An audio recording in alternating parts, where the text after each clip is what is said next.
Hello everyone, thank you for tuning in for my little Facebook live sharings. I want to talk about proprioception today. There was a time where I couldn't even pronounce the word. It's like the proprioception. So what is it, and why am I talking about this? Actually, it came about as a topic that I wanted to share in response to a conversation I was having with a student recently. So, but first, what is it, proprioception? So we have in our nervous system this kind of feedback loop. We have obviously the nervous system kind of running things in the body in terms of the functioning of the body, but a huge part of the nervous system is about sending information back to the brain to then have an appropriate response. So we have these sensory receptors throughout the body, and that's in the skin, it's in our joints, in the muscles, in tendons, and they help us have a sense of the effectiveness, the amount of effort, I would say, the force that is being applied, the amount of pressure, the weight, the heaviness of all of the actions, of all of our movement that we do. Literally me kind of going like this. And also kind of getting a sense of our positioning in space and in our kind of in our environment. Can't speak. And with this feedback that is being sent back to the brain, we can respond appropriately, in terms of the amount of strength we might need to have to apply to something, or the distance that we have to move. It's all to do with the fact that we are constantly receiving feedback back to the brain from our movement and actions. So, like as babies, for example, this is actually how we learn in the first place. Because, the best will in the world, why will we not give up much sooner with the whole learning to walk process? Because it's so frustrating, right? So there isn't this kind of thinking process going like, yeah, no, I can't be bothered with this. No, like we keep having new sensory input and we learn from that and begin to move from that, and that's very clear in our early developmental stages. We're learning from sensory input and developing. So, as a fully developed person nowadays, like in terms of getting an idea of what proprioception might mean, it's your ability to, for example, have a sense of what kind of surface you're walking on, even if you're wearing shoes and even if you had your eyes closed. But there's a different sense when you're walking on concrete versus if you're walking through the forest, for example, or if you're walking through sand. There's a whole different message coming back to the brain. So that's to do with your proprioception. It's also allowing you to balance, to stand on one foot with your eyes closed, for example. And that's actually really good exercise to train your proprioception. One of the reasons why elderly people often fall over a lot more is that they are growing stiffer and stiffer with age. They're not as mobile, vital through their joints, through wear and tear, through arthritis, through all of those normal aging things. But because of that, they're also losing their proprioception and therefore fall over much more easily, which can actually be really quite detrimental for elderly people. So it gives us a sense of balancing within the body. You might also just, notice like your spatial awareness, or maybe you've met someone who, or maybe you yourself would say, God, I have no spatial awareness. And there's just these people around that have no spatial awareness of the space that they're in, the space that they occupy. They have a whole slight different sense of it. So there is something interesting going on there. And so it is also in a way to do with the way that we are in relation to the world around us and the way that we engage and interact and move through life. It's very much part of that as well. So this conversation I was having with one of my students recently is, she commented on how she's noticing that all of this kind of confinement stress drama from the lockdowns and, you know, of the kind of the whole year of the pandemic, that she's noticing a slight effect on her proprioception. And I'm like, well, that makes perfect sense. That makes perfect sense. And I've been talking about, like, all this time on how, you know, we are being of relations, and the fact that we are not able to be in that full expression of our relation through the lockdowns and the pandemic, to whatever degree it has been affecting you, but even if it's only a small degree, how it's affecting the way that we are in relation, and how we in our human nature are just not able to be in our full expression as we're designed to be, and therefore also our organs cannot be in their full expression with one another and the environment and the elements and the seasons and everything else as they are designed to be. And I was going on about how I'm quite curious to see really the long-term effects of the pandemic on our organs' health and general health. And it's very, very subtle what is creeping up on us. And I've been talking about that maybe we are beginning to notice a little bit of a sluggishness, a heaviness, and that might well be related to that. But of course, the same goes for our nervous system and our proprioception. That makes perfect sense, because it's all about the way that we're relating and moving through life and the world. And that is being confined at the moment. So I'm not surprised that there is a kind of shriveling up, if I was to, I'm using not very technical words here, but you know, how that kind of ability in us is kind of just shriveling up on the inside a little bit, and therefore we might be noticing that also, and it might well have a long-term effect on us. It might well, especially for the older population, be like really speeding up that aging process, or, you know, their loss of proprioception is a huge impact on their quality of life, possibly. So that is making a lot of sense. This is like, we understand all of this already. It's just that maybe the pandemic has not been, well, it has been definitely spoken about a bit like a natural disaster, and therefore also obviously causing or triggering trauma response in our nervous system.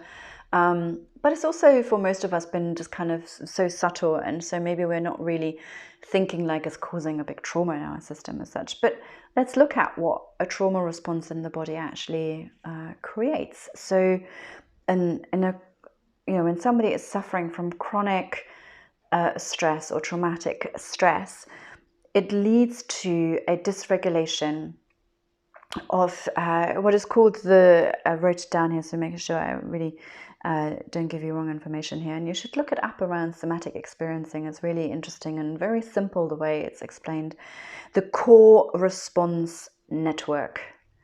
That's a much nicer word than, or a more, not nicer, but a more self-explanatory way of describing proprioception. And proprioception is part of that core response network, because network also suggests there is a kind of sending and receiving, no? A kind of, there's a flow, a feedback loop that it goes around in a circle, and something more complex than just one thing sending something away to another thing.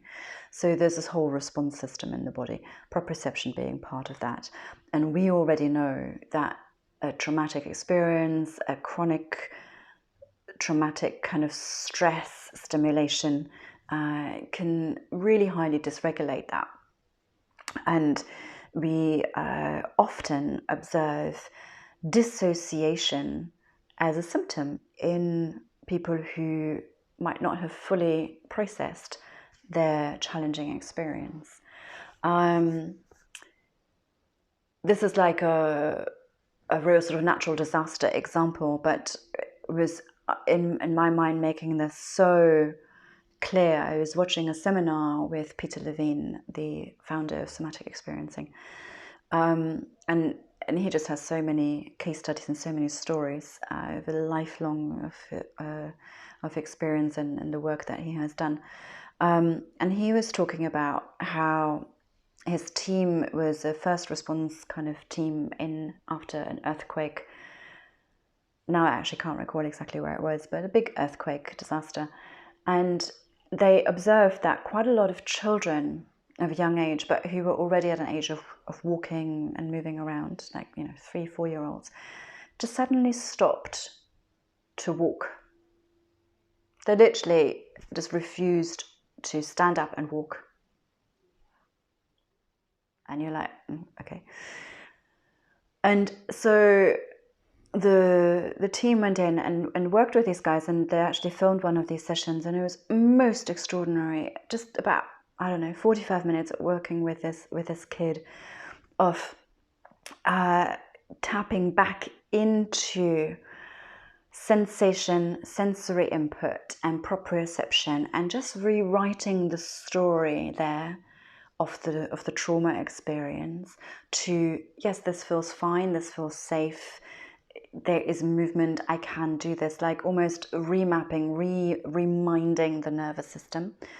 Within 45 minutes, these kids were like jumping around and moving and were fine again. So obviously they were shook up so much by the experience of the earthquake that their nervous system decided that the ground was just not to be trusted anymore, because it shook and everything kind of just went from there. So if the ground was just not to be trusted anymore, I better not walk on it anymore. And they just stopped walking, and there was a complete dissociation that happened there.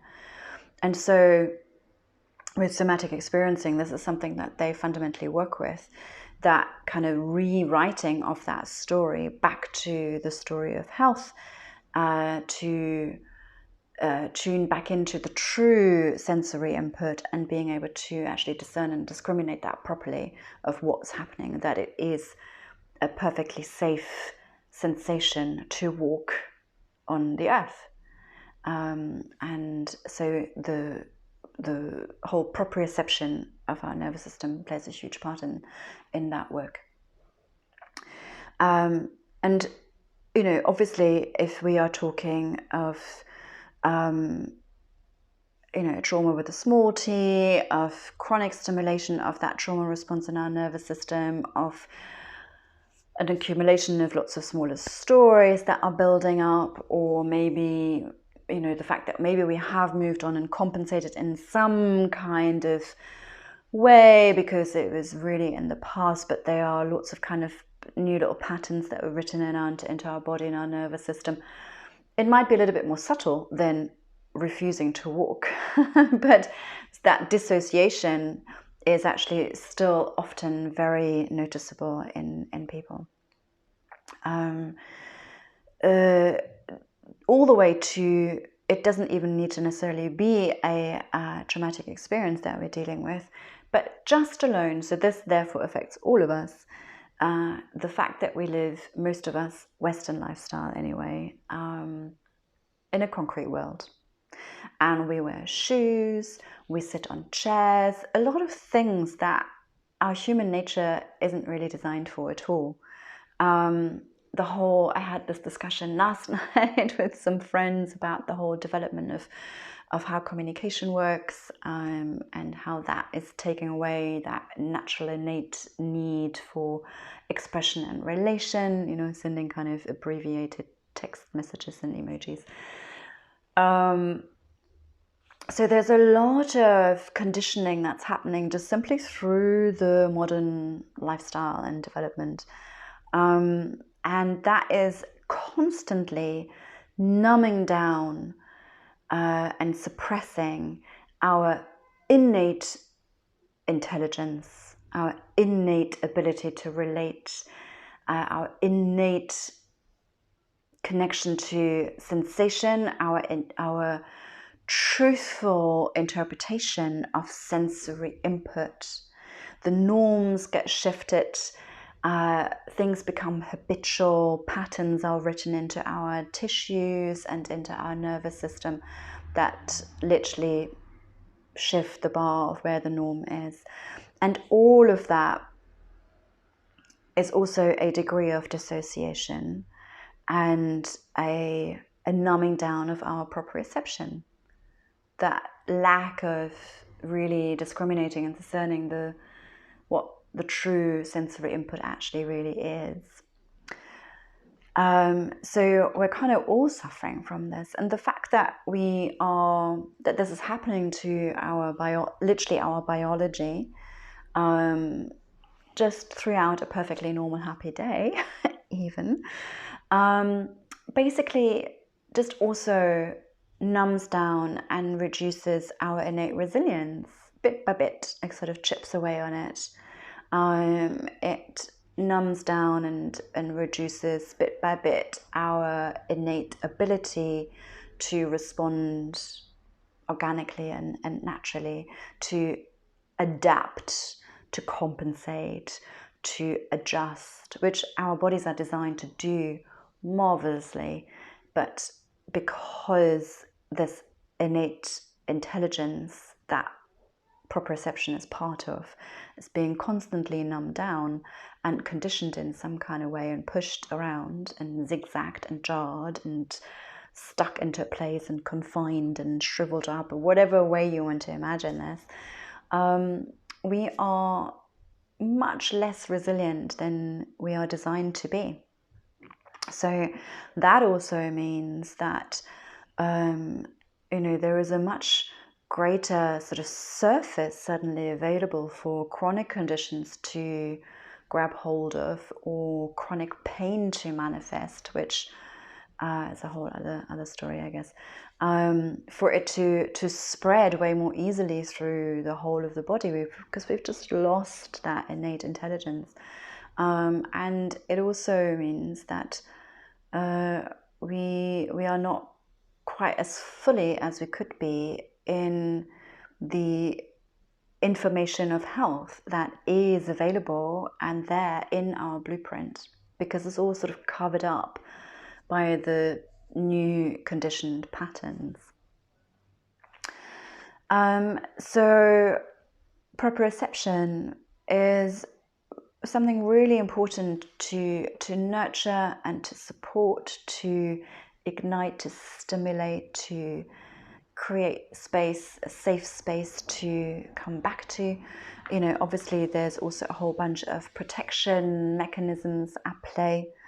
So it's also very much to do with making sure there is a safe space.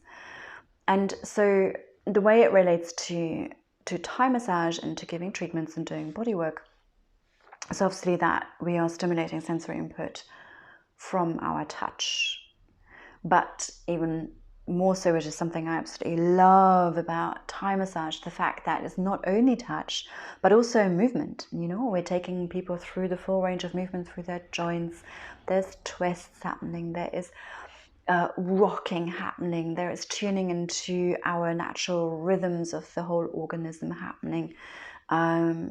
There's so much happening in a Thai massage that is all stimulating our proprioception. And it happens quite often, and it's always like, I don't need to hear anything else. It just lights my heart when people after a treatment say, gosh, I don't think I've ever felt my body, like my whole body, like this ever before. And you're like, oh, okay, that's all I need to know. Amazing, great. The way it relates to yoga, and this is how we can really bring out the therapeutic qualities of our yoga practice or other body-mind practices, is, that we have this opportunity to really focus on the sensory input in our practice, and with that begin to re-educate the nervous system, and in a way almost like remap the whole body and the proprioception on the brain.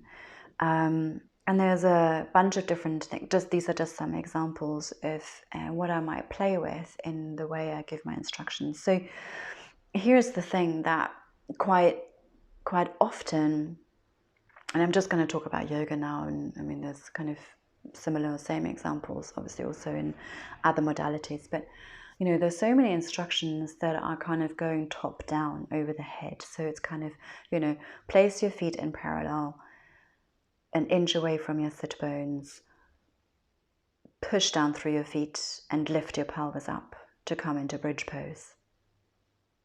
Or you might even start with, okay, come into bridge pose, and then give some of those instructions.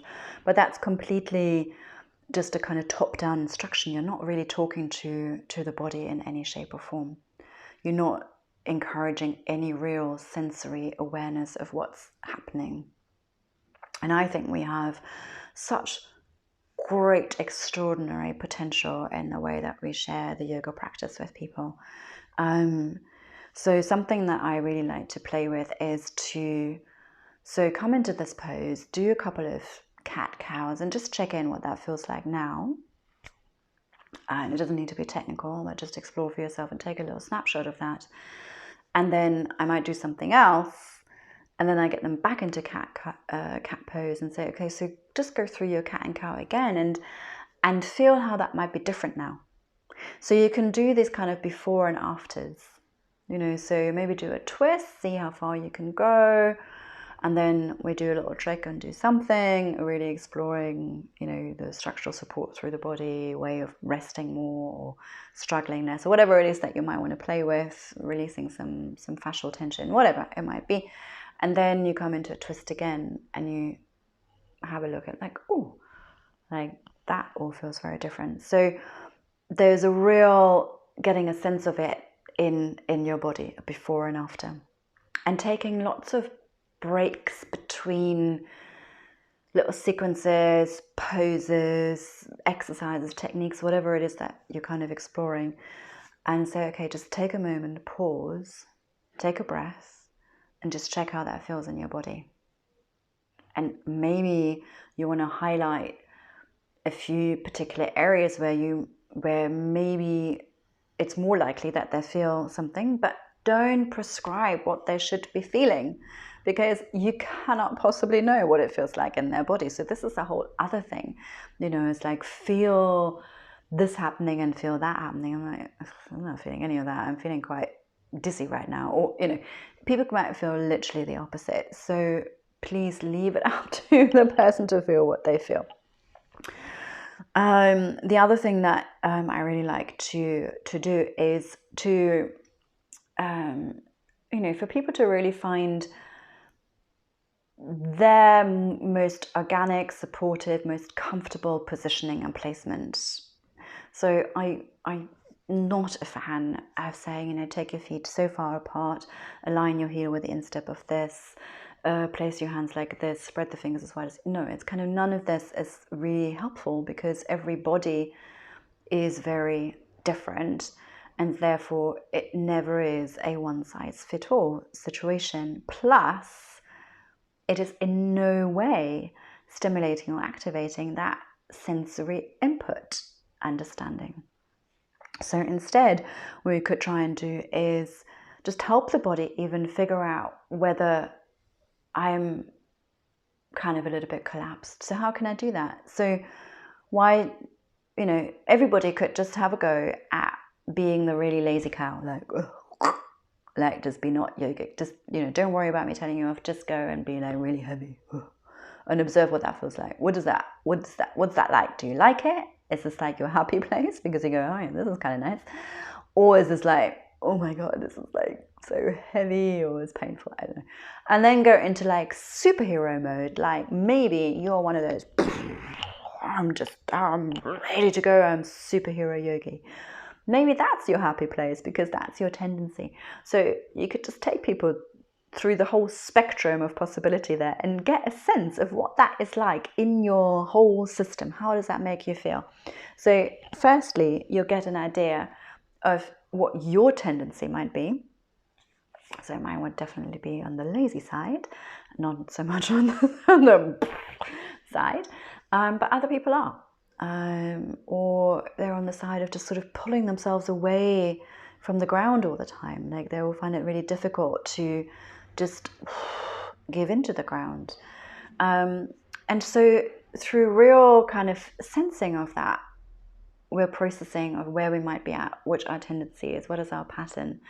And then maybe the body is willing to and happy enough to find a slightly different compromise if you're realizing that actually your tendency is to be a little bit extreme on one end or the other, and it might not be the most supportive position.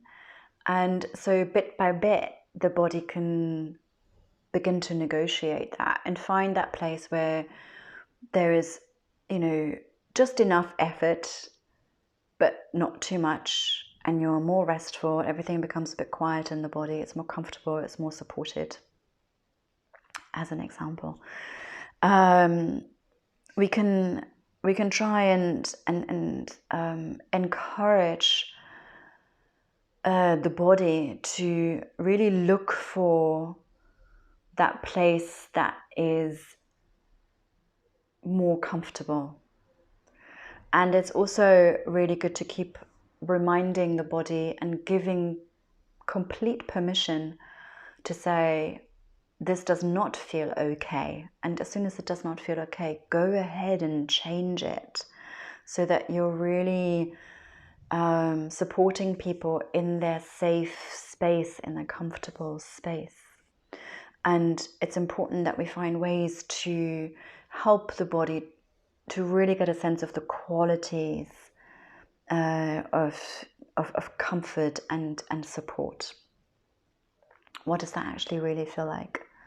So that we can, at some point, find a more supportive position in the first place organically, because we are kind of changing the stories of that body memory, of those patterns that we have accumulated over a lifetime of, well, just life, really. And something I also really like to play with is, yes, I do like to use images and visualizing stuff. And I would encourage, to go really back to being a 4-year-old, where we're so explorative, where we are not so judgmental, not so self-critical. But, actually using something that is quite tangible and quite real. And you can give people some creative ideas because maybe they're struggling to come up with something. But then also to, bit by bit, maybe tease them to come up with their own image for something and just really go for it and make that quite real. So instead of saying breathe along your spine, which actually, purely anatomically speaking, doesn't really work, as in you're breathing into your lungs and you're breathing into your lungs. But I quite like people to visualize or pretend that it was possible that you could send your breath along the spine. That's a whole different exploration. So go into a space where it might be possible to breathe along the spine somehow, that you could send your breath down the spine as you inhale, all the way to reach your tailbone. And then you could help them along with, like, maybe you're visualizing that you're breathing along a pipe that you've laid down along your spine. Maybe you want to go along your anatomical structure of the spine. Maybe you are kind of painting it in as you breathe along, and you can pick a color. What is it? You're walking along a garden path. I don't know. It doesn't really, what image comes to you, or use one of these and play with that and just see what happens. And so you're making it very tangible, quite real. And so you're kind of speaking a very different language to the body, a much kinder, open, non-judgmental language, where the body again can feel safe, and where we can rebuild that natural relationship between body and mind. So that's just another example. And then you can get creative with that, and like saying, it's a bit like spreading peanut butter on toast. or I don't know, I've come up with all sorts of slightly weird things.